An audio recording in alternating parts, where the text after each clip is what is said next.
Here's how this works. Water, salt, and pepper, those are freebies. Your pantry, it better have flour, oil, vinegar, mustard, and garlic. Beyond that, you'll only need 5 more ingredients and 25 minutes to put an entree or entire meal on the table. So, shop, set the clock, and let's dish out.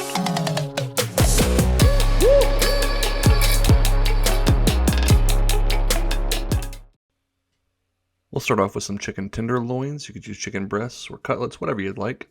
Your favorite buffalo sauce. About 8 ounces of pasta. I love these cavatappi. Some cheddar cheese. And a little bit of evaporated milk. Not sweetened condensed milk. That's totally different, so do be careful. First things, we will grab some all-purpose flour from the pantry and season it up with some fresh cracked pepper and a couple pinches of salt. Go ahead and make sure that is nice and evenly distributed. And then we'll drizzle a little olive oil over the chicken tenderloins. It's going to help the flour stick.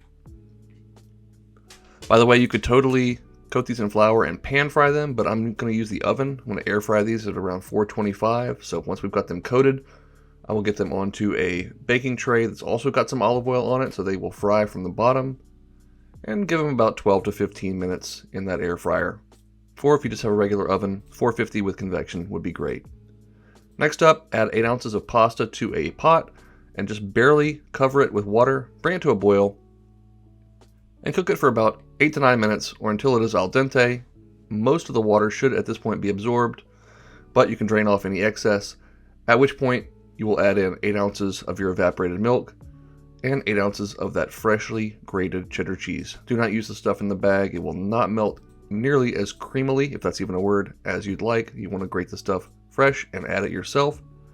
Turn the heat down to low, and just as soon as that cheese is incorporated, I'm going to add in a little bit of Dijon mustard just for a little bit of twang, but that's optional. And then it looks pretty loose at this point, but if you give it 5 to 10 minutes to set up while that chicken finishes cooking, it's going to be beautifully creamy. There you see our chicken. It's not going to be super golden brown, but it does get a little bit crusty and crispy, and of course that flour coating does give a nice surface for our buffalo sauce to adhere to. We'll add it into a bowl, add in as much or as little buffalo sauce as you'd like, and toss to coat your chicken tenderloins.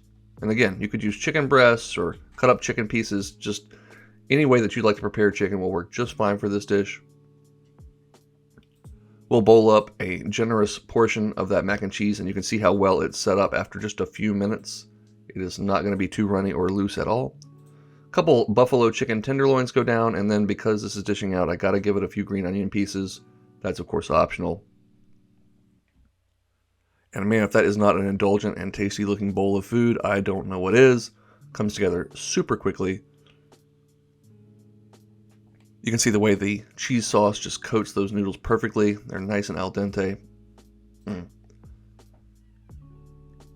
I mean, not much to say there. Mac and cheese is comfort food at its finest, and this is a great and super easy way to prepare it. That chicken is nice and moist, and again, because we have that nice flour coating, the buffalo sauce coats it nice and luxuriously.